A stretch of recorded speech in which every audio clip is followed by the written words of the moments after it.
Welcome to my channel. Welcome to that channel.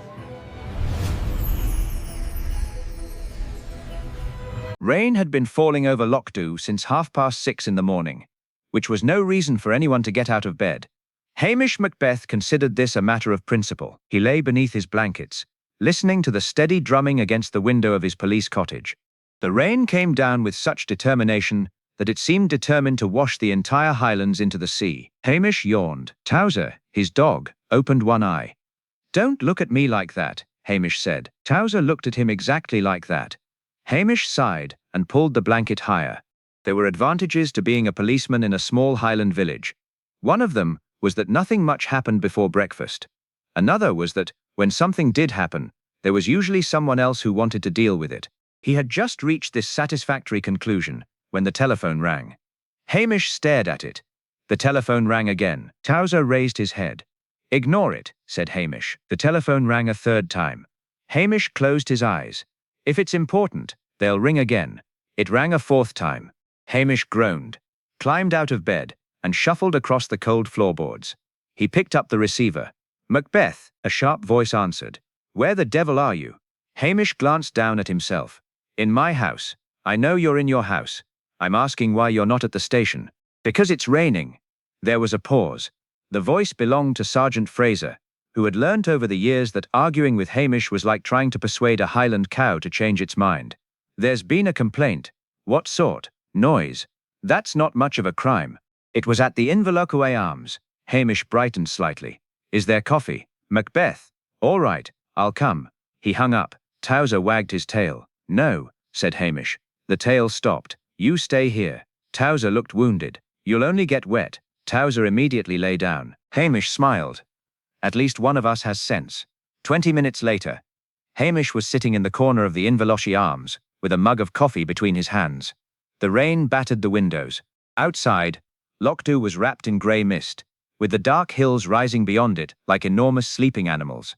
The road glistened beneath the rain, and the few cars passing through the village moved cautiously, their headlights shining pale yellow through the gloom. Inside the hotel, things were considerably more comfortable. Hamish had decided that the noise complaint could wait.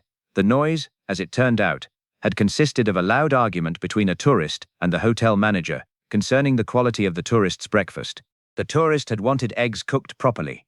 The manager had explained that eggs were cooked perfectly well in Scotland. The tourist had not been persuaded. Hamish had been asked to intervene. He had intervened by ordering another coffee. Now he sat watching the man who had caused the trouble.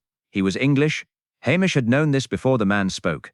There was a certain way some English visitors entered a Highland room. They looked around as though expecting someone to apologize for the mountains.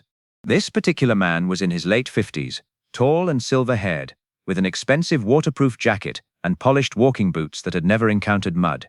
He was called Alistair Vane. He had introduced himself to everyone within hearing distance.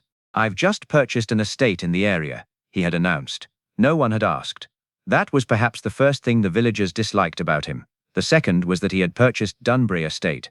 Dunbury had belonged to the Macrae family for generations. It occupied several thousand acres of rough hills, woodland and moorland north of Lockdown.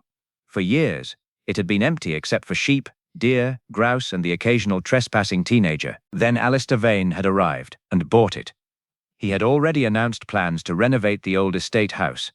He intended to build holiday cottages. He intended to create a private shooting lodge. He intended to modernize the whole area. Hamish had noticed that nobody in Lockdown liked the sound of the word modernize. It generally meant someone from Edinburgh or London was about to make something expensive that nobody had asked for. Vane caught Hamish looking at him. "Constable." Hamish nodded. "Mr. Vane, I understand you're the local policeman." "Aye." Vane looked him over. Hamish was wearing an old green jumper, muddy trousers and boots that had seen better decades. Vane smiled faintly. "I suppose this must be a quiet posting." "Very." "Do you ever have any serious crime?" "Not often." "Murders?" "Sometimes." Vane laughed. Hamish didn't. The man's smile faded. "You're joking." "No." A silence followed. Then Vane chuckled again, although less confidently. "I like your sense of humor." Hamish took another drink of coffee. He hadn't been joking. Across the room, the hotel manager, Mrs. McNabb, was watching them. She was a large woman with iron-grey hair, and the ability to hear a whispered conversation from 3 rooms away. When Vane went outside to make a telephone call, she came over. "Do you like him?" "No." Mrs. McNabb smiled. "Neither does anyone else." Hamish looked toward the window.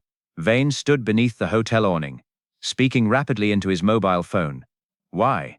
He was asking about the old burial ground. Hamish turned back. "What about it?" "He wants it moved." "Why?"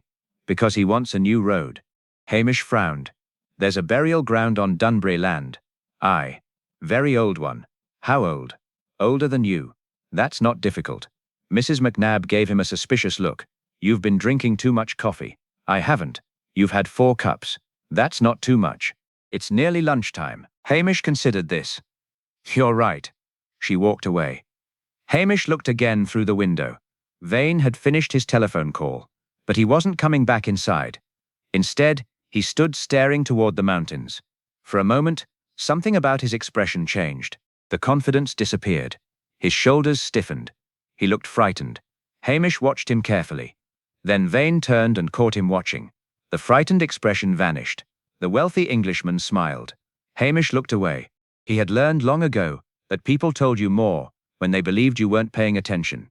And Mr. Alistair Vane had just told him something. He was afraid of something at Dunbury Estate. Hamish finished his coffee. "Interesting," he murmured. Towser, who had somehow appeared beside his chair, looked up. "You weren't invited." Towser wagged his tail. Hamish sighed. "All right." He stood.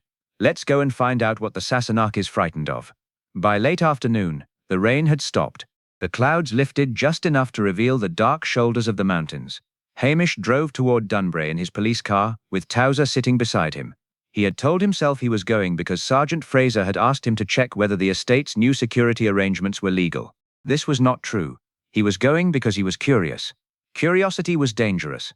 Hamish knew that. Curiosity had caused him more trouble than any criminal he had ever encountered. At the entrance to Dunbury, a newly installed iron gate stood between 2 stone pillars. A brass plaque announced, "Dunbury Estate. Private property." Hamish stopped the car. He stared at the sign. "Very friendly." Towser barked. "Exactly." The gate was unlocked. Hamish drove through. The road climbed through dense woodland before opening onto a wide sweep of moorland. At the top of the hill stood Dunbury House. It was enormous. Grey stone, tall chimneys, dark windows, a building that looked as though it had spent 200 years disapproving of everyone who entered it. There were lights in several windows. A van stood outside. Hamish parked near the house. Before he could get out, a young man came running down the steps. "Constable!" Hamish recognized him. James Bell, Vane's estate manager. "What happened?" "Nothing." Hamish raised an eyebrow. "You were running. I thought you were someone else." "Who?" Bell hesitated. "I don't know." Hamish smiled. "That's a strange answer." Bell looked uncomfortable. "Mr. Vane's busy." "Doing what?" "Inspecting the house." "At this time?" "Yes." Hamish glanced toward the house. "Is anyone else here?" "Builders." "Where?" Bell pointed toward a side building. "Most have gone home." Hamish nodded. He noticed mud on Bell's boots. Fresh mud. But it was a peculiar reddish-brown color. Hamish looked toward the road. The ground there was dark peat, not reddish-brown. "Where have you been?" Bell looked down at his boots. "Walking." "Where?" "Around the estate." "Why?" Bell smiled nervously. "I work here." Hamish smiled back. "Aye." He did not say anything more. Sometimes silence was more useful than questions. Bell shifted his weight. "Was there something you wanted, Constable?" "Just checking the place." "Everything's fine." "I hope so." Hamish turned back toward his car. Then he stopped. Something caught his eye. Beyond the house, halfway down the hill, stood an old stone structure, surrounded by a low wall. The burial ground. There was a gate in the wall. It was open. Hamish stared at it. Bell noticed. "You shouldn't go down there." Hamish turned. "Why?" "Unsafe." "Graveyards, loose stones." "Ah." Hamish looked again at the ruins. "Very dangerous things, loose stones." Bell said nothing. Hamish climbed into the car. As he drove away, he glanced once more into the rearview mirror. Bell was still standing outside Dunbury House, watching him. No man had called it a meeting, but every person in the village who had heard anything about Alistair Vane seemed to have found a reason to be at the pub. Hamish sat near the fire with a bowl of stew. Mrs. McNabb was there. So was the postmistress, the minister, the garage owner, and 2 fishermen who had been pretending for 20 minutes not to listen. The conversation turned naturally to Dunbury. "I heard Vane wants to put a golf course there," said the postmistress. "No, a shooting lodge," said the garage owner. "Both," said Mrs. McNabb. The minister frowned. "He's also planning to build a helipad." "A helipad? Aye. Why?" Mrs. McNabb shrugged. "Because people with money like helicopters." Hamish ate another spoonful of stew. "What about the burial ground?" The conversation stopped. The postmistress looked at him. "Who told you about that?" "Mrs. McNabb." Everyone looked at Mrs. McNabb. She shrugged. "What?" The minister lowered his voice. "That ground isn't to be disturbed." "Why?" "It's old. So is half the village. This is different." Hamish waited. The minister sighed. "There are stories." "What sort?" "Stories about the Macraes." "What stories?" The minister glanced around the pub. "During the Highland clearances, there was a dispute between two branches of the family." Hamish nodded. "People were evicted?" "Some. And one man disappeared." "Who?" "Angus Macrae." Hamish leaned back. "What happened to him?" "No one knows." The fisherman had stopped pretending not to listen. The minister continued. "They said he was murdered." "By whom?" "His cousin. And the body never found." Hamish looked toward the dark window. "Until." The minister hesitated. "That's the trouble." "What trouble?" "About 30 years ago, some workmen found bones near the burial ground." Hamish stopped eating. "Human?" "Possibly." "What happened?" "The Macrae family had the matter dealt with privately." Hamish frowned. "Why?" "Money." That sounded plausible. But Hamish had learned that when people said money had solved something, it usually meant money had hidden something. He finished his stew. "Who else knows?" "Everyone." "Does Vane?" "I expect so." Hamish stood. "Where are you going?" "Home. It's only 8. I'm tired." Mrs. McNabb snorted. "You've been sitting down all day. A tiring occupation." Hamish walked toward the door. Then the pub telephone rang. The room fell silent. Mrs. McNabb answered it. Her expression changed. "Is that the police station?" Hamish stopped. She looked directly at him. "It's for you." Hamish took the receiver. "Macbeth." The voice on the other end was breathless. It was James Bell. "Constable." "What is it?" "It's Mr. Vane." Hamish's stomach tightened. "What about him?" "He hasn't come back from the burial ground." "When did he leave?" "About an hour ago." "Have you looked for him?" "I found his coat." Hamish's eyes narrowed. "Where?" Bell swallowed. "Near the old graves." A cold silence passed between them. Then Bell whispered, "There is blood on it." Hamish looked around the pub. Every face was turned toward him. His peaceful evening had ended. He replaced the receiver. Mrs. McNabb said quietly, "Trouble?" Hamish sighed. "Aye." He reached for his coat. "Big trouble." Outside, the wind had risen again. Far beyond the village, Dunbury House stood black against the mountains. And somewhere among the old graves, a man who had arrived in Lochdu, believing he could buy anything he wanted, had disappeared. Hamish pulled on his cap. Towser barked from beside the door. "I know," Hamish said. He looked toward the dark road. "Let's go and see what the Sassenach has got himself into." And for the first time that day, Hamish Macbeth stopped looking lazy. Chapter 2. The Bloodied Coat. Hamish reached Dunbury just after 9, with Towser trotting beside him and rain beginning to whisper against the windscreen again. The estate looked different at night. By daylight it had seemed merely grand and slightly ridiculous. In darkness it had become watchful. A lantern burned beside the front door. James Bell was waiting.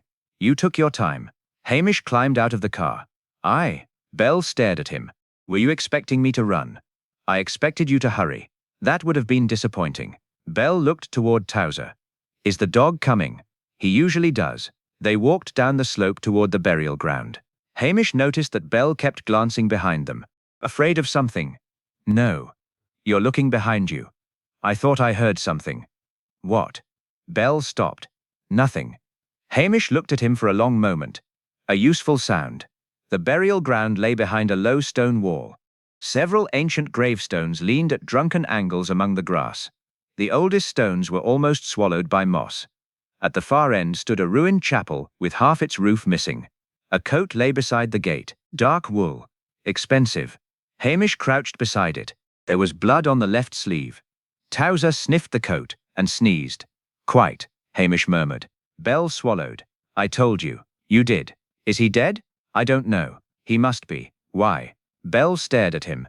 "There is blood." "There is." "Then," People bleed and survive. Bell looked unconvinced. Hamish lifted the coat carefully by the collar. Something fell from an inside pocket, a silver key. It landed in the wet grass. Bell bent toward it. Hamish stopped him. Don't. Bell straightened. I wasn't going to touch it. You were. No. You moved. So did you. Hamish smiled faintly. But I'm a policeman. They searched the ground around the coat. There were footprints in the mud, several sets. Hamish studied them without speaking. Bell shifted impatiently. Well, I'm thinking. About what? Why there are 3 different sorts of footprints. Bell went pale. There shouldn't be. That's what makes them interesting. Hamish pointed. These belong to your boots. Bell stared at the prints. I came here earlier. I know. These are mine. Hamish pointed to another set. These are Mr. Vane's. How can you tell? His boots have a distinctive heel. Bell frowned. And the third? Hamish followed the prints with his eyes. They led away from the burial ground toward the trees. Those, he said, belong to someone who didn't want to be seen. Bell looked toward the darkness. Could be one of the builders. Could be. Shouldn't we call the police? Hamish looked at him. I am the police. You know what I mean. Hamish sighed. Headquarters will come.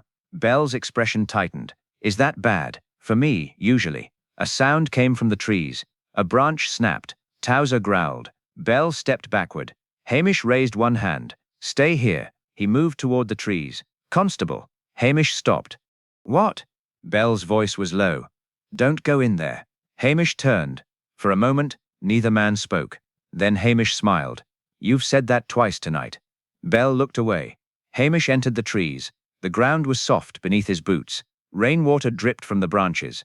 The smell of wet earth and pine filled the air. He followed the footprints. They disappeared near an old stone wall. Hamish crouched. There was something caught on a thorn bush.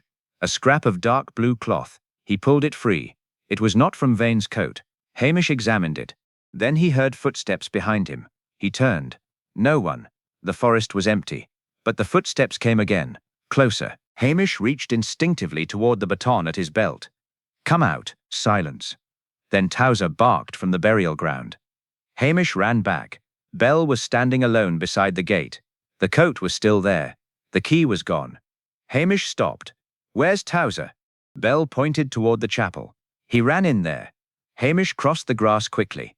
Inside the ruined chapel, Towser stood beside a stone slab, barking furiously.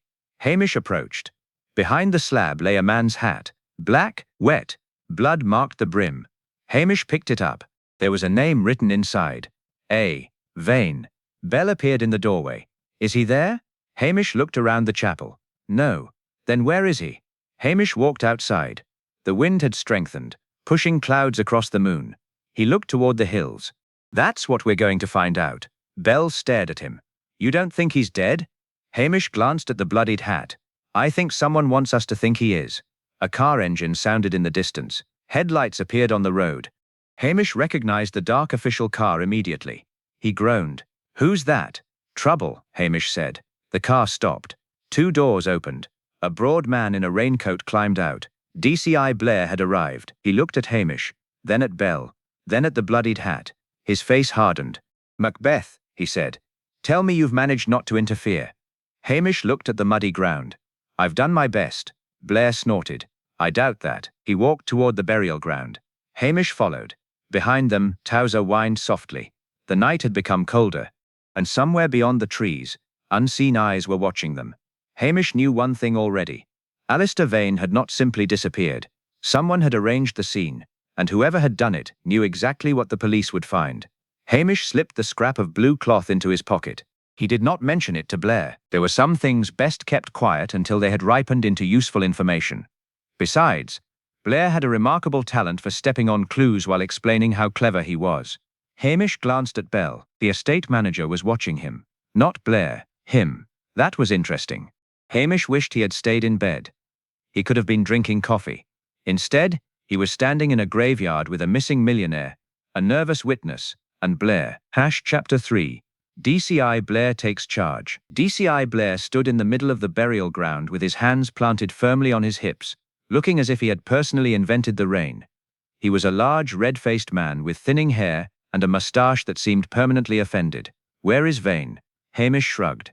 If I knew that, We wouldn't be looking for him. Blair glared. Don't be clever. I wasn't. You never are. Hamish said nothing. Blair turned to Bell. You found the coat? Yes, sir. And the hat? Yes. Any witnesses? No. Any suspects? Bell hesitated. Hamish noticed. Blair noticed too.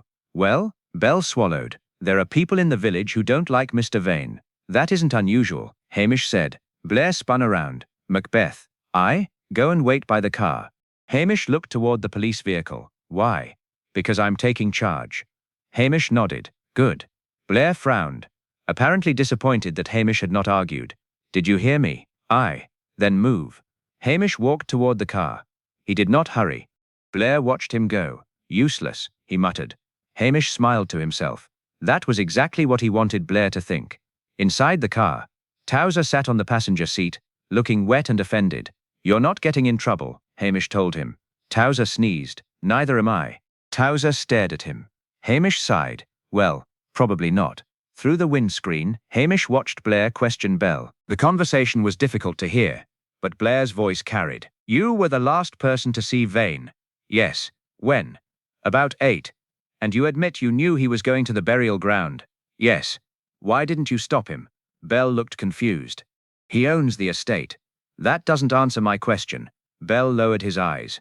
Hamish watched carefully. The young man was frightened. But frightened of what? Blair continued questioning him. Hamish glanced toward the trees. The scrap of blue cloth remained in his pocket. He took it out briefly and examined it beneath the dashboard light. Dark blue wool. Fine quality. Not the sort of material worn by a builder. Not cheap enough for a laborer's jacket. Hamish folded it again. Then he remembered Bell's muddy boots. Red-brown soil. There was no such soil near the house. But there was plenty beside the old chapel. Bell had said he had been walking around the estate. Perhaps. Or perhaps he had been somewhere else. Hamish looked back at the burial ground. Blair was now examining the bloodied coat. He lifted it with a pair of gloves. There's enough blood here for a serious injury, he said. Hamish opened the car door. Blair looked over. I told you to stay there. I've got a question. No. Hamish stopped. No? No questions. Fair enough. He closed the door again. Blair stared at him suspiciously. Hamish smiled. It was better not to push. Within half an hour, another police car arrived from Strathbane. 2 officers began searching the grounds with torches. The rain had become heavier. Blair ordered Bell to remain at the house. Then he came over to Hamish. Macbeth. I want you to return to Lockdow. Hamish looked surprised. Why? Because there's nothing for you here. What about the villagers? We'll question them tomorrow. Tomorrow? Yes. Hamish nodded. Will you need somewhere to stay? Blair frowned. Why? Because the roads can be difficult at night. I'll manage. Good. Hamish climbed out. Blair lowered his voice. I don't want you interfering. I won't. I mean it. So do I. Blair walked away.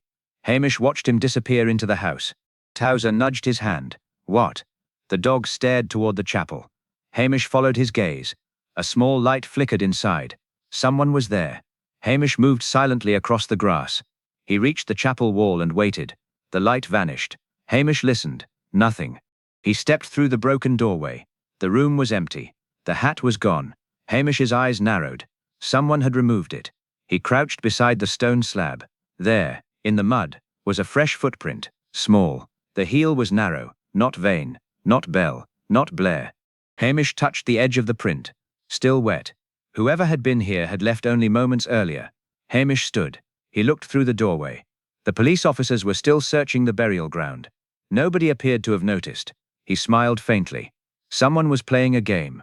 And Hamish had always been fond of games, especially games where everyone else thought they knew the rules.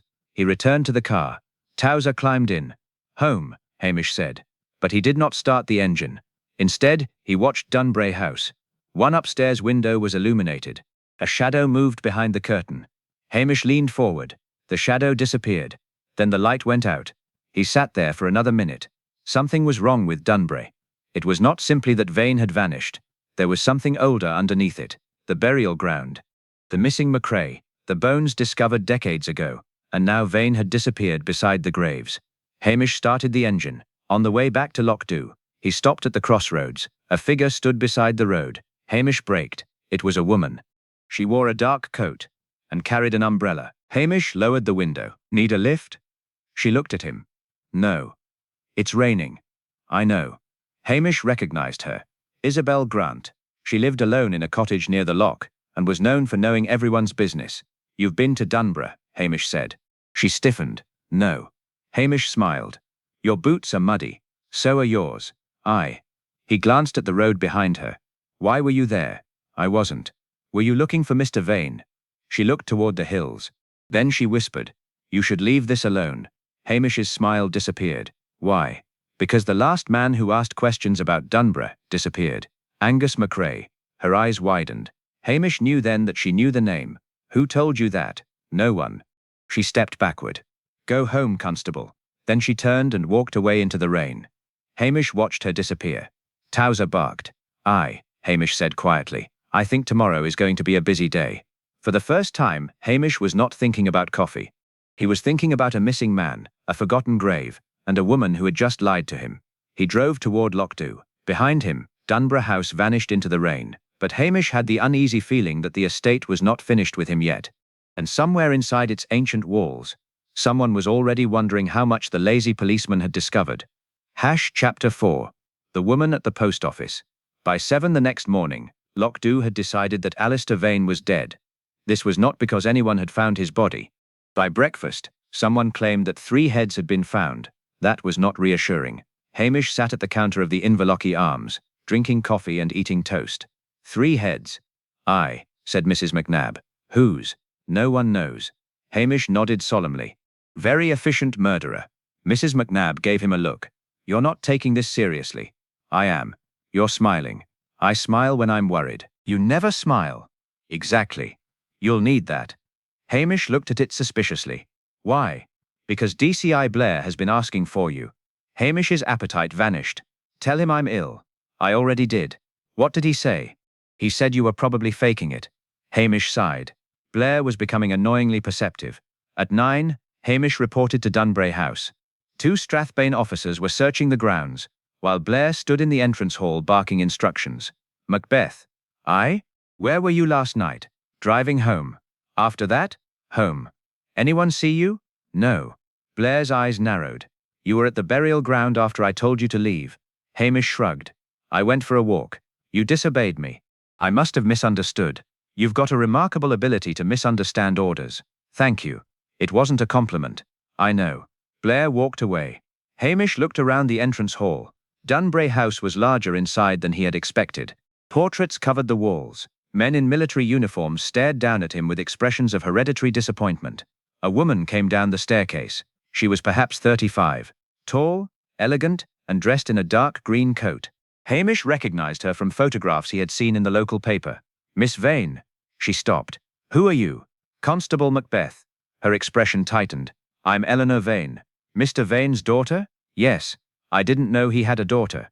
Most people didn't. There was something strange in the way she said it. Were you close to your father? No. Did you come here because of him? I came because he disappeared. Hamish nodded. Were you expecting him to disappear? She looked sharply at him.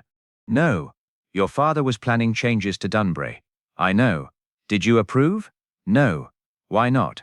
Because he didn't understand the place. Hamish waited. Eleanor looked toward the portrait gallery. Dunborough isn't simply land. What is it? History. Hamish glanced at the portraits. History can be troublesome. My father thought money could solve everything. Could it? No. She looked at him for a long moment. Then she said quietly. He was frightened. Hamish's attention sharpened. When? Yesterday. Of what? He wouldn't tell me. Did he mention anyone? Eleanor hesitated. Yes. Who? Angus MacRae. Hamish said nothing. She looked surprised. You know the name. Everyone in Lochdew knows it. No. They know the story. My father knew something else. What? Eleanor shook her head. I don't know. You're sure? Yes. Hamish studied her face. She was hiding something. But he could not tell whether it was fear, loyalty, or guilt. A door opened behind them.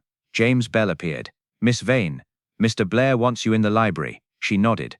Before leaving, she turned to Hamish. If you find my father, don't let Blair question him first. Hamish frowned. Why? Because my father will lie. She disappeared into the library. Bell remained. Hamish looked at him. Interesting family. Bell forced a smile. You shouldn't listen to everything she says. Why? She doesn't know the estate. You do. Yes. How long have you worked here? 6 years. Then you must know the burial ground. Belle's expression changed. I know it exists. Have you been there? Of course. When? Yesterday. Before or after Vane disappeared? Belle stared at him.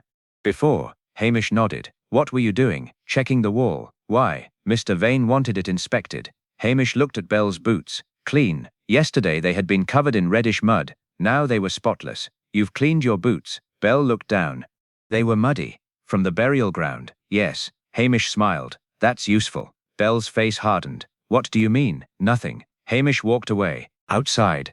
The rain had stopped, leaving the grounds glittering beneath a pale sky.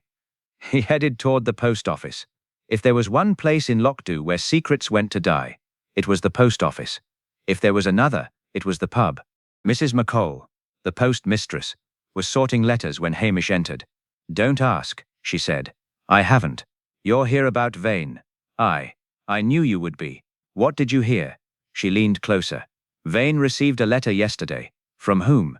I don't know. Where is it? Gone. Who collected his post? James Bell. Hamish frowned. Anything else? She looked toward the window.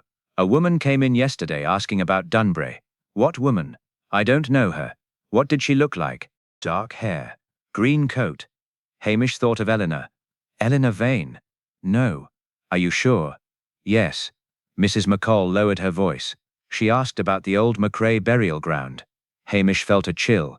What did she want? She asked whether anyone still remembered Angus McRae. And what did you tell her? That people remember more than they admit. Hamish smiled. That's true. Mrs. McCall handed him a letter. This was lying behind the counter. Hamish examined it. No stamp. No address. Only 3 words written across the front. Leave E. Dunbury alone. Hamish looked up. Who brought this? Mrs. McCall shook her head. I don't know. Hamish folded the letter. Then someone has made a mistake. What mistake? They've warned the wrong policeman. He left the post office. Across the road, a dark figure stood watching him. When Hamish looked directly at it, the figure turned and disappeared down an alley. Hamish smiled. The village was waking up. And somewhere among its gossip, lies, and old grudges, was the truth. He intended to find it. Preferably before Blair did. Preferably before breakfast tomorrow. Chapter 5. The letter in the ashes. Hamish returned to the police station with the anonymous letter tucked inside his jacket. He had considered taking it straight to DCI Blair. Blair was in the station, drinking tea from a mug that said "World's Best Detective." Well? Blair demanded. Good morning. Where have you been? Post office. Why? Letters. Blair stared at him. You're being difficult. I haven't started yet. Blair put down the mug. Have you found anything useful? Hamish placed the letter on the desk. Blair read it. His expression changed. Where did you get this? Post office. Who sent it? That's the difficulty. Blair picked it up carefully. You touched it. You could have contaminated evidence. It was a letter, not a crime scene. Blair glared. From now on, everything goes through me. Hamish nodded. Of course. He knew immediately that he would do nothing of the sort. Blair handed the letter back. Any idea who might have sent it? Several. Names. Not yet. Blair sighed. This is a murder investigation, Macbeth. Vane may not be dead. The blood on his coat says otherwise. Blood isn't always very decisive. Blair leaned forward. You're withholding information. Hamish smiled. Only the interesting bits. Blair's face reddened. Before he could answer, the telephone rang. He snatched it up. Blair. He listened. Then his expression became grim. Where? He listened again. I'll be there. He hung up. A patch of blood near the old quarry. Hamish stood. I'm coming. No. I know the estate. You're staying here. Hamish sat down. Blair blinked. I thought you wanted to come. I changed my mind. Blair stared suspiciously. Hamish smiled. Have a pleasant search. Blair left. The moment the door closed, Hamish stood again. He went to the kitchen behind the station and made coffee. Then he went out the back. Towser was waiting. You knew I'd come, Hamish said. Towser wagged his tail. They walked toward Dunbury by a narrow track that crossed the moorland. Hamish preferred arriving from the side. People noticed policemen. They rarely noticed dogs. At the quarry, Blair questioned 2 officers beside a dark stain. Blair saw Hamish. Macbeth. Hamish stopped. I thought you told me to stay behind. I did. I stayed behind for nearly 5 minutes. Blair looked ready to explode. One of the officers approached. Sir, there's something else. He pointed toward a hollow beneath the quarry wall.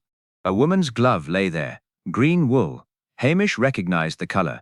Eleanor Vane's coat was green. Blair picked up the glove. "Find Miss Vane." Hamish said nothing. Blair looked at him. "You know something?" "No. You've got that look." "What look?" "The one you get when you're pretending to be stupid." Hamish smiled. "That's my normal face." Blair ignored him. "Bring Eleanor Vane here." An officer hurried away. Hamish examined the ground. There were footprints, one large, one small, and another set leading toward the trees. He followed them a few yards.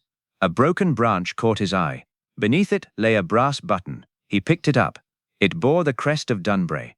Hamish turned it over. There was blood on the underside. He pocketed it. Towser sniffed the ground. Then the dog began growling. Hamish looked toward the trees. A woman. Dark hair. Green coat. Hamish called out, "Miss Grant?" The figure ran. Hamish chased her. He was faster than expected. The woman disappeared around the bend. Hamish followed until the trees opened onto a stream. She was gone. Only her umbrella remained, wet and freshly dropped. He looked across the stream. No footprints. Impossible. Unless she had crossed the water. Hamish smiled. Clever. Towser barked. Or frightened. They returned to the quarry. Eleanor Vane arrived and looked at the glove in Blair's hand. "That isn't mine." Blair frowned. "It's your color. Lots of women wear green. Were you at the quarry yesterday?" "No."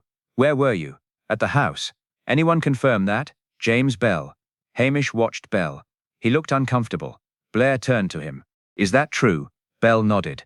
"Yes." "What time?" "Most of the afternoon." Hamish noticed Bell's hesitation. "Most?" Bell looked at him. "I mean all." "Interesting." Blair snapped. "Macbeth, enough." Hamish walked away. He sat on a stone and drank coffee from his flask. Eleanor approached him. "You don't believe me." "I didn't say that." "You don't have to." Hamish looked at her. "Did your father know about Angus MacRae?" "Yes." "Did he tell you what happened?" "No." "Did he find something?" She hesitated. "Yes." "What?" "A diary." "Whose?"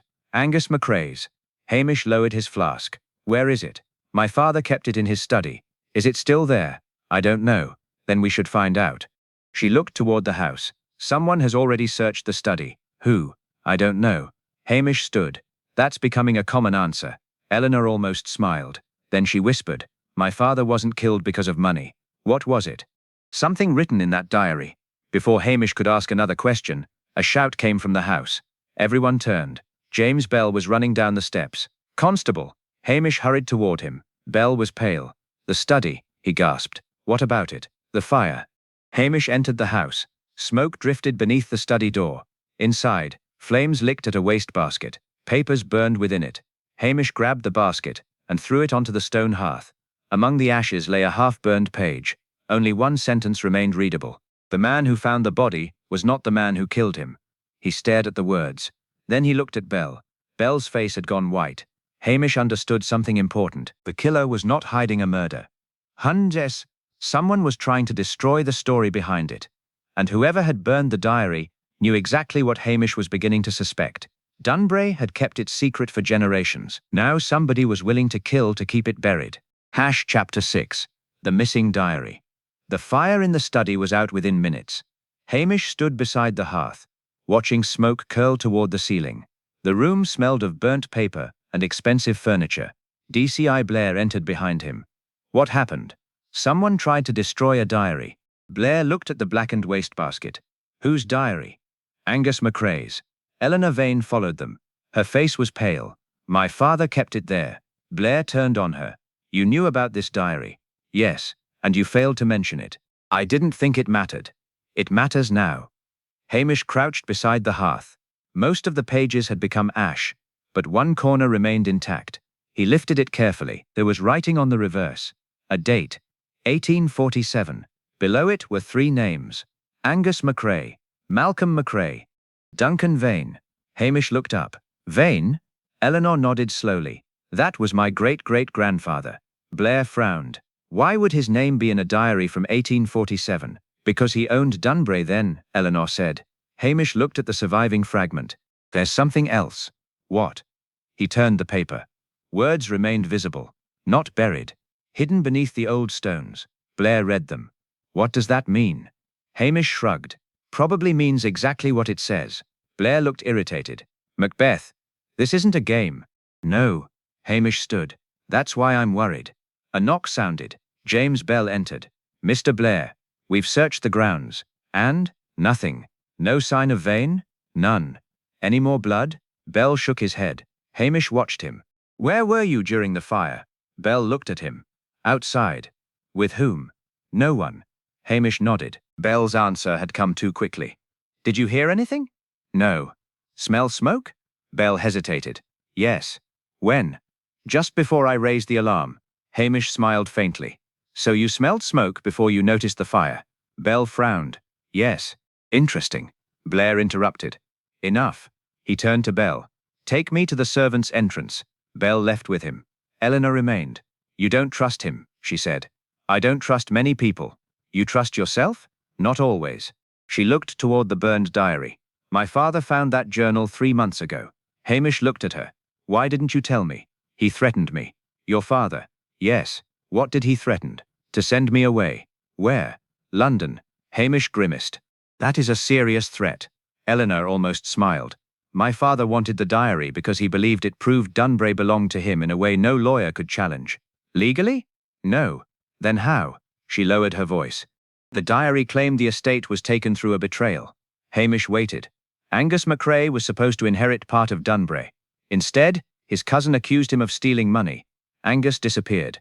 And Duncan Vane? He helped Malcolm. Hamish stared at the ashes. Then perhaps the secret isn't a murder. What is it? An inheritance. Eleanor shook her head. There is more. What? My father discovered that Angus left a second record. Where? I don't know. Hamish studied her. She was telling the truth. For once he was certain. A crash sounded downstairs.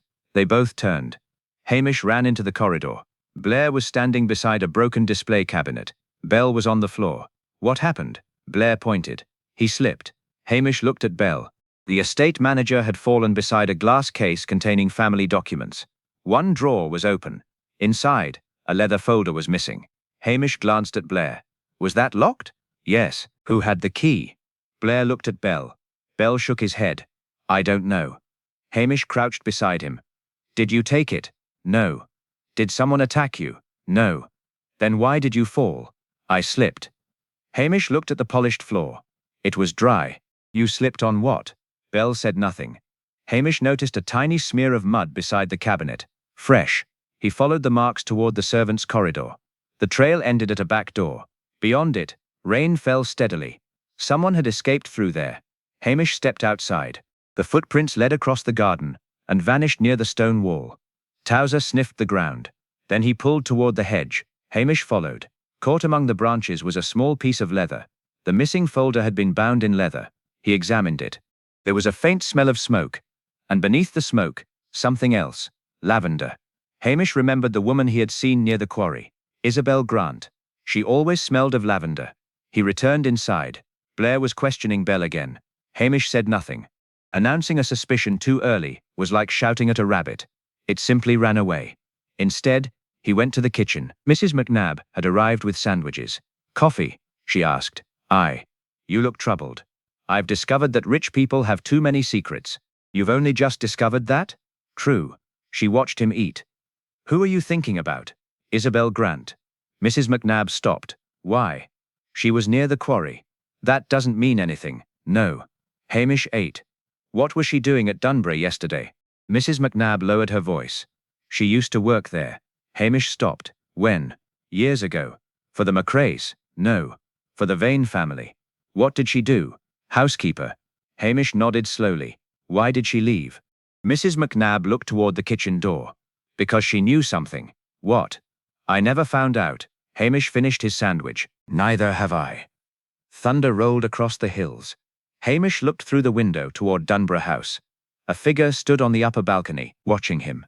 Then, it vanished. Hamish sighed. The case was complicated. Bad. Cases led to reports. Reports led to praise. Praise led to promotion. Promotion led to Strathbane. Hamish shuddered. He decided that solving the murder was a matter of survival. He would find the killer. He would do it quietly. And, if possible, he would make sure DCI Blair received all the credit. But first he needed to find the missing diary. And he had a strong suspicion that Isabel Grant knew exactly where it was. He was his mouth. Sherhaz Chapter 7. The Housekeeper's Warning. Hamish found Isabel Grant at the edge of the loch before sunset.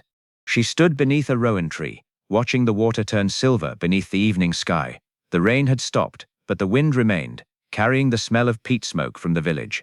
"You're difficult to find," Hamish said. "I wasn't hiding. You disappeared when I called after you. I had somewhere to be." "Where?" She looked at him. "Home." Hamish nodded. "That's usually where people are found." She almost smiled.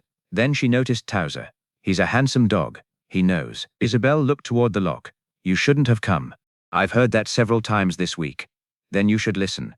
Hamish put his hands in his pockets. "I found something belonging to you." Her face changed. "What?" "Lavender." She stared at him. "On a leather folder taken from Dunborough." "I don't know what you're talking about." "That's a pity." He waited. Isabel looked away. "You're asking the wrong questions. Tell me the right ones. Ask why Vane bought Dunborough." Hamish frowned. "Money? No. Land? No. Then why?" She lowered her voice. "Because he believed there was something buried there." Hamish thought of the old burial ground. "The McCrae treasure." She shook her head. "Not treasure." "What then? A body?"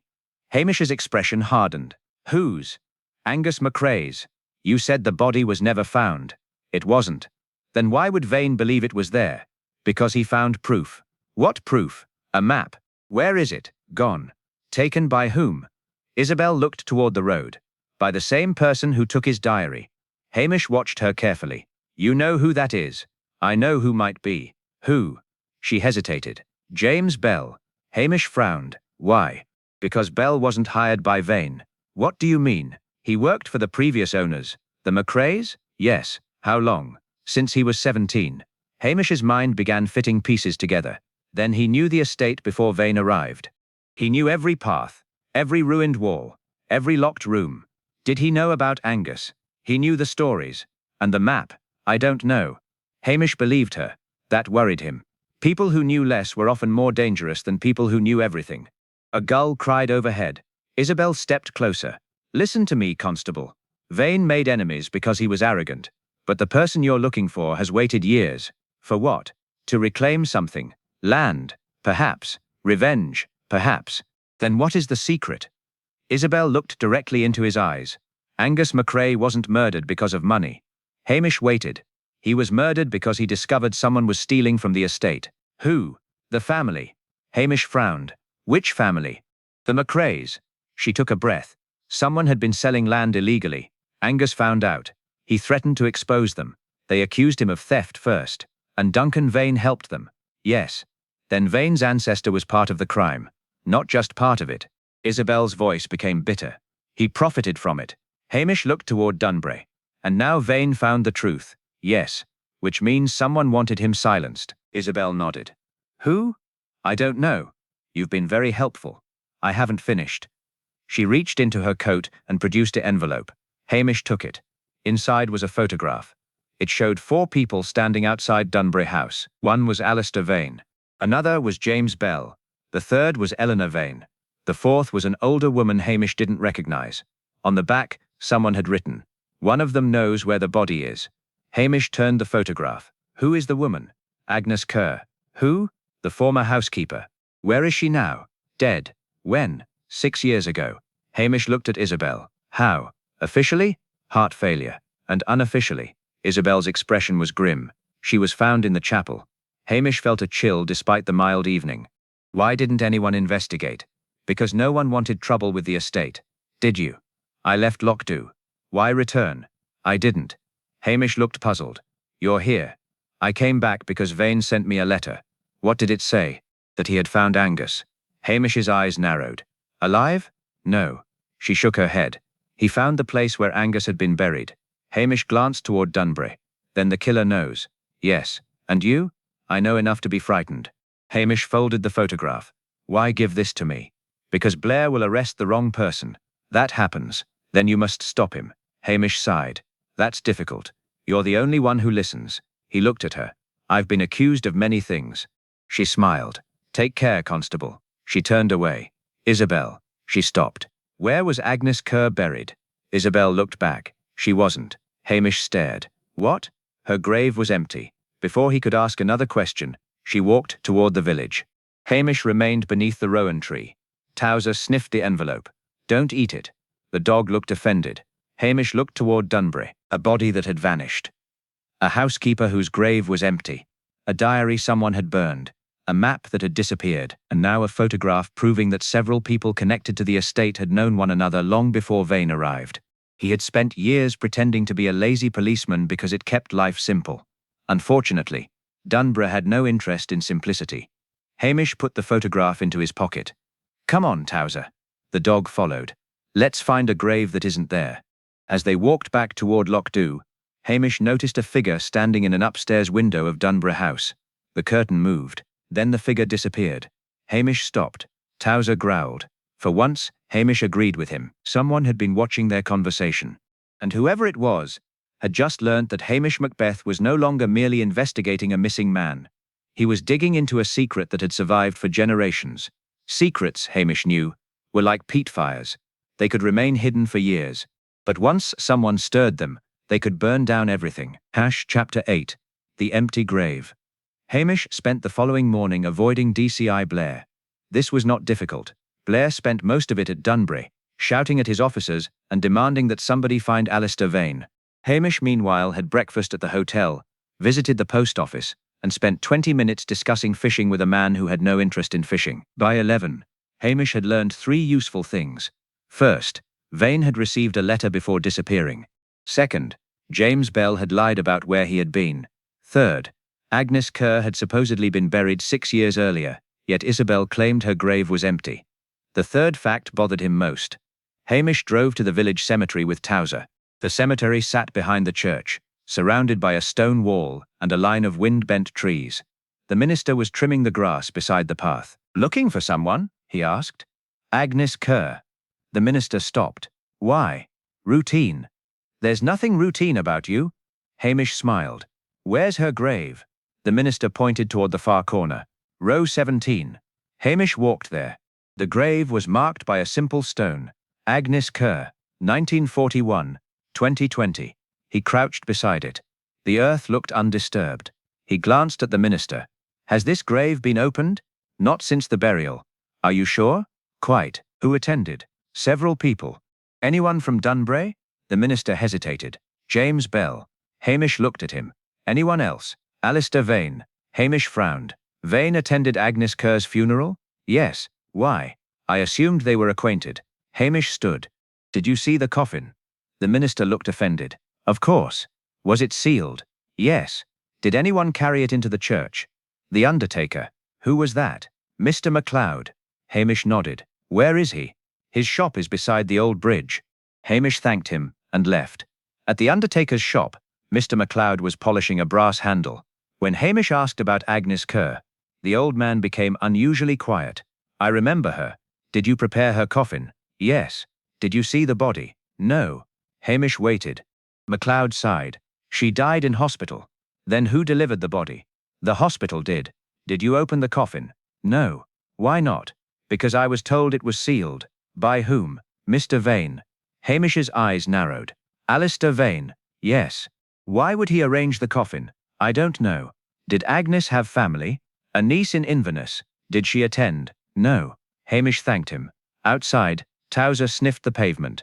Hamish looked toward the hills. There was something deeply wrong about Agnes Kerr's funeral. He returned to the cemetery. The minister had gone inside the church. Hamish examined the grave again. The stone was old enough to look ordinary, but the soil around it was slightly lower on one side. He knelt. A thin line of pale gravel ran beneath the grass. Gravel was not normally used around graves in Loch Dhu. He dug gently with his pocket knife. Something hard struck the blade. Hamish brushed away the soil. A small metal box appeared. He lifted it free. The box was rusted but intact. Hamish opened the lid. Inside was a folded piece of paper and a brass key. The paper contained only one sentence. "The dead woman was never buried here." Hamish stared at it. Then he heard footsteps. He turned. Eleanor Vane stood behind him. "What are you doing?" "Gardening." "In a grave." It needed attention. She looked at the box. "Where did you find that?" "Under the grave." She went pale. "My father knew." "Knew what?" "That Agnes Kerr wasn't buried here." Hamish stood. "Then why did he arrange the funeral?" "To hide something." "What?" Eleanor looked toward the church. "I don't know." "You keep saying that." "Because it's true." Hamish held up the key. Do you recognize this? No. He examined it. The key had a tiny engraving. Dunbray 17. What does 17 mean? I don't know. Hamish smiled. Another mystery. Eleanor looked frightened. You need to leave. Everyone keeps telling me that. This isn't funny. No. He pocketed the key. What did your father discover? She lowered her voice. He found a room beneath the house. Hamish stopped. A cellar? No. A room. Where? Under the old east wing. Why didn't anyone know? Because the entrance had been sealed. With what? Stone. Can it be opened? Eleanor looked at the key. Apparently. A car approached along the cemetery road. Blair stepped out. He looked at Hamish, then at Eleanor, then at the open grave. Macbeth. Hamish sighed. Good morning. What are you doing? Gardening. Blair stared. Stop saying that. Hamish smiled. Blair walked toward them. You've been digging. Barely. What did you find? Hamish looked at Eleanor. She said nothing. Blair held out his hand. Give it to me. Hamish considered the request. Then he handed over the paper. Blair read it. His face changed. Where did this come from? Under the grave. Blair looked toward Eleanor. Did you know about this? No. Blair turned back to Hamish. What's the key? Hamish hesitated. Then he handed it over. Blair examined the engraving. Dunbray 17. Exactly. Blair looked suddenly excited. Get the cars. Hamish sighed. Why? We're searching the estate. Hamish's heart sank. A search meant paperwork. Paperwork meant reports. Reports meant praise. Praise meant promotion. He decided that he would have to solve the case before Blair found the hidden room. At Dunbray, officers searched the east wing. The old stone walls were thick, and the corridors smelled of dust and damp wood. Bell watched from the staircase. Hamish noticed him. Where's the entrance? Bell frowned. What entrance? The hidden room. There isn't one. Eleanor looked at him. There is. Bell turned pale. Blair noticed. Take us to it. Bell shook his head. I don't know where it is. Hamish smiled. You've just answered the question. What question? Whether it exists. Bell said nothing. Hamish walked toward the east wing. He ran his fingers along the stonework. One section sounded hollow. He tapped it again. Hollow. Blair came over. Move. He struck the wall with his fist. A small panel shifted. Behind it was darkness. Everyone went silent. Hamish looked at Bell. The estate manager had begun to tremble. Blair pulled the panel open. A narrow staircase descended beneath the house. Cold air rose from below. There was a smell of damp earth, and something else, something sweet and unpleasant. Hamish took a breath. That's not Pete. Blair looked at him. What is it? Hamish stared into the darkness. Death. No one moved. Then, from somewhere below, came a soft metallic sound, a door closing. Hamish reached for his torch. The hidden room had just revealed itself, and someone inside it had heard them arrive. Chapter 9. The room beneath Dunbray. Hamish descended the stairs slowly, holding his torch and keeping Towser behind him. Blair came next, followed by 2 officers. Bell remained at the top. You coming? Blair called. Bell swallowed. Yes. He descended. The staircase was damp. Water trickled down the stone walls. At the bottom stood a wooden door with an iron latch. It was open. Hamish stopped. Someone's been here. Blair pushed past him. Or we're wasting time. The room was larger than expected. Shelves lined 3 walls. Ledgers, boxes and papers filled them. In the center stood a table. On the table lay a lantern. It was still warm. Blair touched it and immediately pulled back. He's been here. Hamish nodded. Or she. Blair frowned. What? Nothing. Towser sniffed beneath the table. Hamish crouched. There were muddy footprints. One set led toward a second doorway. Hamish followed the first trail. The second doorway opened into a narrow passage. Blair raised his torch. Search it. The officers moved. Hamish stayed behind and examined the table. There were scratches in the wood. Something heavy had been dragged across it. Beside the scratches lay a torn piece of paper. Hamish unfolded it. A list of names. McCrae, Vane, Kerr, Bell, and one name he did not recognize. Margaret Ross. Hamish frowned. Who is Margaret Ross? Bell answered too quickly. No one. Hamish turned. Interesting answer. I've never heard of her. You answered before I finished. Bell said nothing. Blair took the paper. Who is she? I don't know. Hamish smiled. Perhaps she was nobody. Blair looked irritated. Macbeth. Stop playing games. I've barely started. A shout came from the passage. "Sir!" They hurried forward. The passage ended at a small chamber. Inside was a wooden chest. Its lid had been forced open.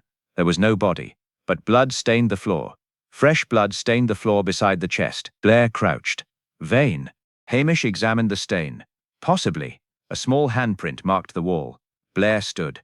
Someone was injured. Probably. Blair looked at him. That's all. For now. They found a silver cufflink beneath the chest. It bore the initials AV. That's enough, Blair said. Hamish shook his head. What do you mean, no? The cufflink proves Vane was here. Exactly. It doesn't prove he was killed here. Blair stood. Blood. Cufflink. Missing man. What more do you want? A body. Blair stared. You're impossible. So I've been told. Hamish examined the chest. Inside were several old documents. One was a land deed. Another was a faded map. The map showed Dunbury Estate. A red cross marked the burial ground. Another the old chapel. And a third the quarry. Hamish folded the map. Someone marked 3 places. Blair snatched it. What? Ask Bell. Hamish looked at Bell. You knew about the room. I didn't. You knew about the chapel. No. You knew about the burial ground. Everyone does. And you knew Vane was searching for something. I worked for him. You lied about your boots. Bell's face tightened. You lied about being at the chapel. I wasn't. You lied about the fire. I didn't. Hamish watched him. Then why are you shaking? Bell looked toward Blair. Because I'm being accused. Blair stepped between them. Enough. He turned to Bell. Take him upstairs. The officers moved forward. Bell suddenly bolted. He ran down the passage. Towser barked and chased him. Hamish followed. Bell reached the staircase and tried to climb. Towser caught his trouser leg. Bell stumbled. Hamish grabbed his arm. Easy. Bell struggled. Let me go. Not until we talk. You don't understand. Then explain. Bell looked at him desperately. I didn't kill Vane. I believe you. Bell stopped struggling. Blair arrived. What did you say? Hamish ignored him. Who were you protecting? Bell looked toward the dark passage. I don't know. Who were you protecting? Bell swallowed. Agnes. Hamish froze. Agnes Kerr. Bell nodded. She wasn't dead. What? She disappeared 6 years ago. Where? Dunborough. Hamish felt a chill. She found the room. Blair stared. Are you saying Agnes Kerr has been alive all this time? Bell shook his head. No. Then what? She found what was hidden here. What? Bell's eyes filled with fear. Bones. The room became silent. Whose? Hamish asked. Angus McCrae. Hamish looked at the map. Where? Bell pointed. The chapel. Hamish remembered the bloodied hat. The missing diary. The empty grave. Everything connected. Then a sound came from above. A door slammed. Everyone looked up. Someone was running through the house. Hamish sprinted upstairs. He reached the corridor as a figure disappeared around the corner. Stop! The figure ran. Hamish followed through the entrance hall and out onto the terrace. Rain began falling again. The figure crossed the lawn. Hamish chased. Towser racing beside him. The stranger disappeared into the mist. Something lay in the grass. A woman's scarf. Green wool. Hamish picked it up. Lavender filled the air. Isabel Grant. Hamish looked toward the chapel. Then he heard a voice behind him. You should have stayed out of this. Hamish turned. No one was there. But the voice had been close. Very close. He looked at the scarf. Someone wanted him to believe Isabel was the killer. Hamish knew better. The obvious clue was usually the most dangerous one. He returned to Dunbury. Blair was waiting. Where did you go? After a suspect. Who? Hamish held up the scarf. Blair's eyes narrowed. Isabel Grant. Perhaps. Blair smiled. For once, Macbeth, you may have found the right person. Hamish said nothing. He suspected the killer wanted Blair to think exactly that. The trap was almost ready. All Hamish needed was one more lie. Chapter 10. The Trap at Dunbury. Hamish spent the afternoon doing something he considered extremely dangerous. Nothing. He sat in the Inverlochy Arms with a pot of coffee, a plate of scones, and the expression of a man whose only concern was whether the rain would stop before supper. Isabel's scarf had been found at Dunbury. That was convenient. Too convenient. The killer had left it where it would be discovered. Why had the killer wanted Blair to find the scarf? Because Blair was predictable. He would arrest Isabel. The real killer would then relax. Mrs. McNabb appeared behind him. You're smiling. Am I? You are. Must be the scone. You've eaten 6. They're small. They're enormous. Blair's looking for Isabel. I know. He says she's dangerous. Everyone is dangerous until you know them. Are you going after her? No. Hamish took a sip of coffee. Because she will come to me. Mrs. McNabb stared. You're very sure? People who run from police eventually need someone to explain why they ran. And if she doesn't, then I'll have another scone. Mrs. McNabb walked away muttering. At 3 o'clock, Hamish received a message. No signature. Only 4 words. Come to the chapel alone. He folded the paper. He had learned that the easiest way to catch a liar was to give them silence. Eventually they filled it themselves, usually with exactly what he needed. To hear. No. The dog looked offended. You're staying here. Towser barked again.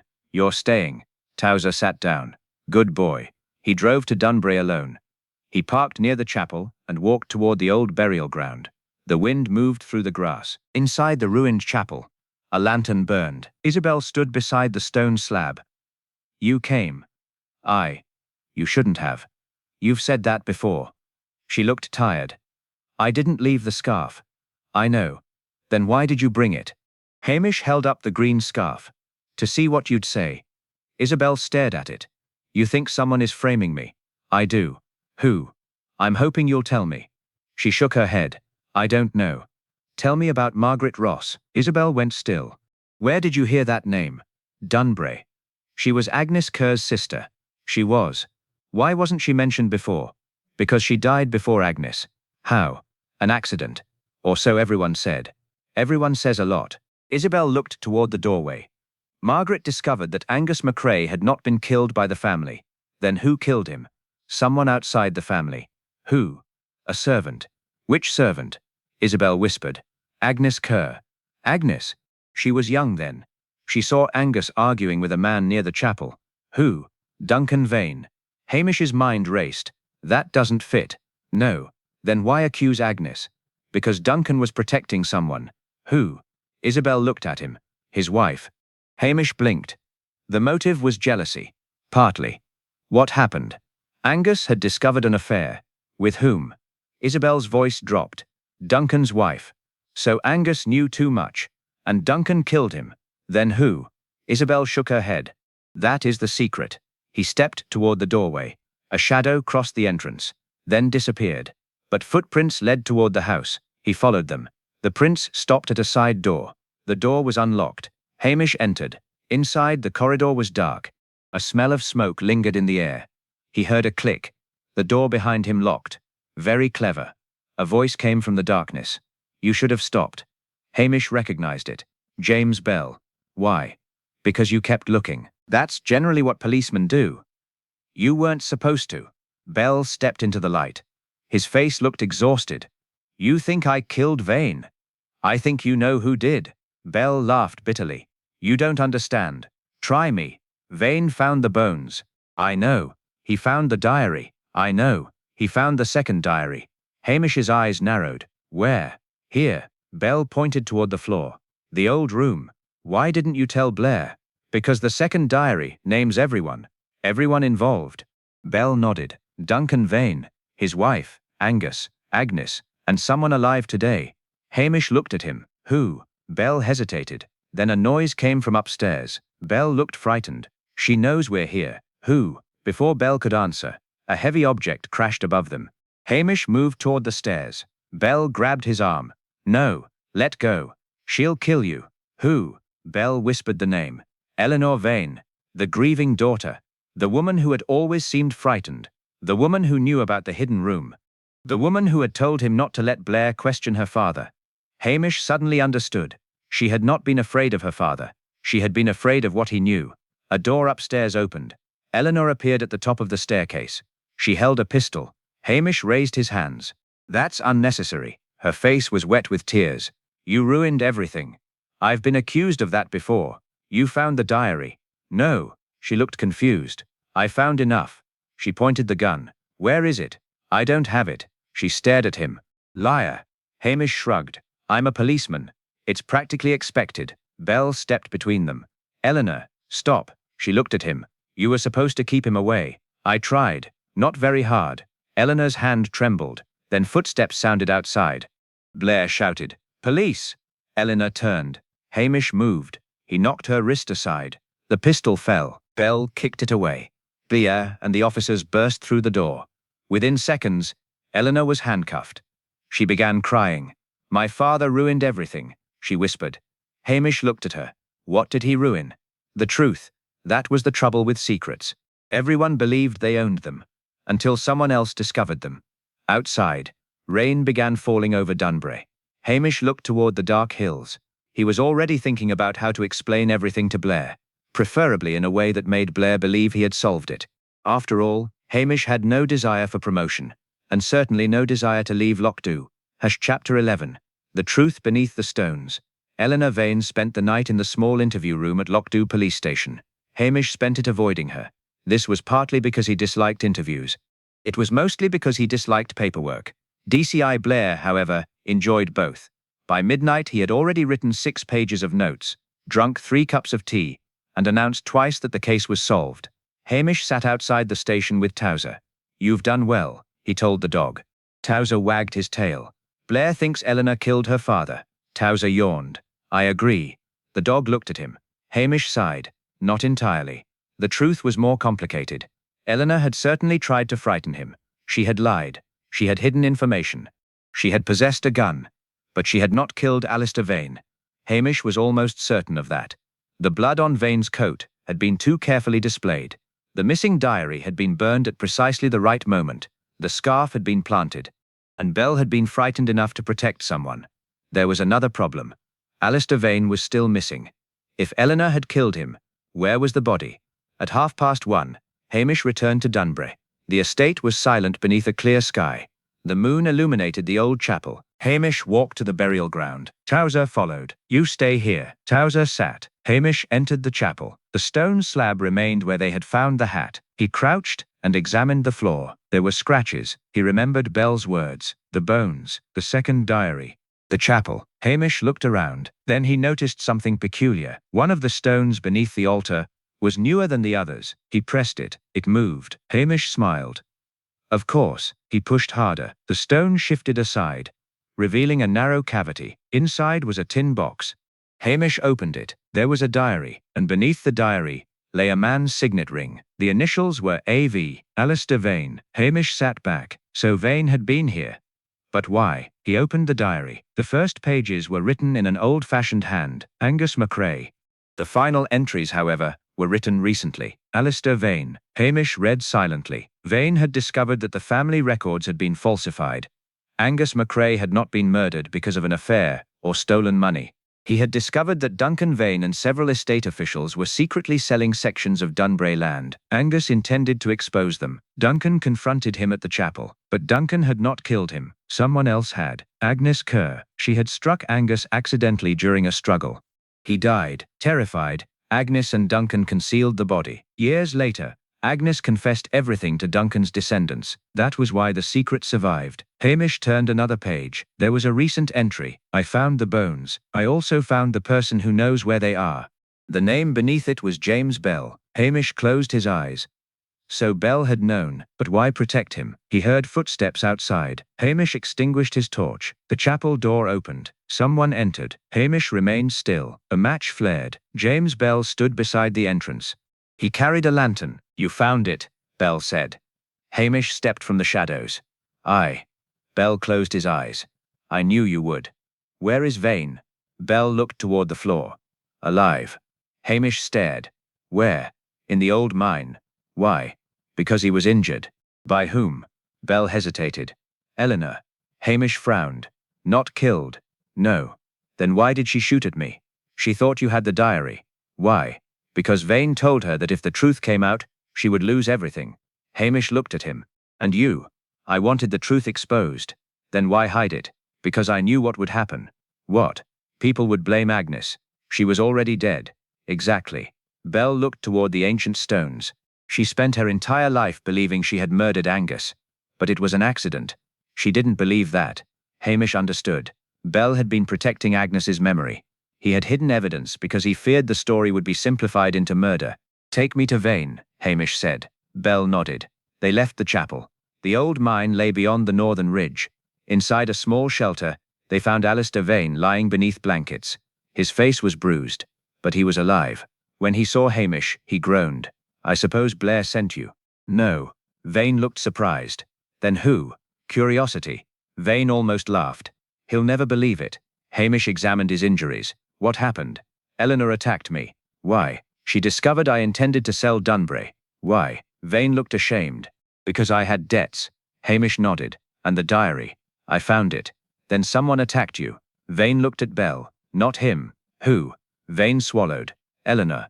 Hamish sighed. "She certainly has had a busy week." Vane looked toward the hills. "I wanted to erase the past."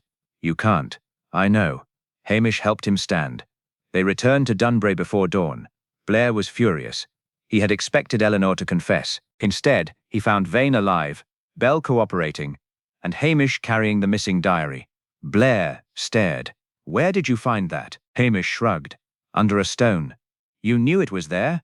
"Eventually." Blair snatched the diary. He began reading. His expression changed. Hamish watched carefully. This was the moment he needed. Blair looked at the final pages, then at Eleanor, then at Vane. Finally, he looked at Hamish. "You solved this." Hamish scratched his head. "I helped." Blair frowned. "You did more than help." Hamish looked embarrassed. "I suppose you worked it out." Blair stared, then slowly smiled. "Yes." Hamish smiled back. "Exactly. It was a beautiful lie." Blair wanted the credit. Hamish wanted Lockdoux. They could both have what they wanted. Outside, the first sunlight touched the mountains.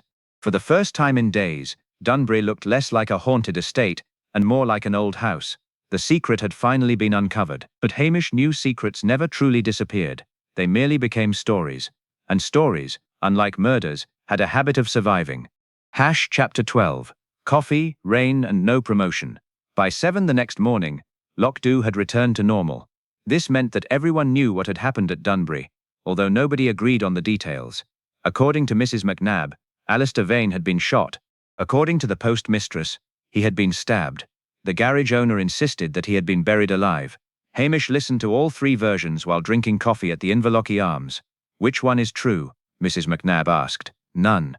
"You're sure?" "Aye." "Then what happened?" Hamish buttered his toast. "Vane was attacked by his daughter. He wasn't killed. Bell found him and hid him in the old mine because he was frightened of what would happen if the truth came out." "What truth?" "Dunbury's old history." Mrs. Macnab leaned closer. "And the body?" "Angus McRae's remains were beneath the chapel." "Was he murdered?" Hamish shook his head. "Not exactly." He explained the story simply. Angus had discovered that members of the estate family were secretly selling land. He confronted Duncan Vane, who was involved in the scheme.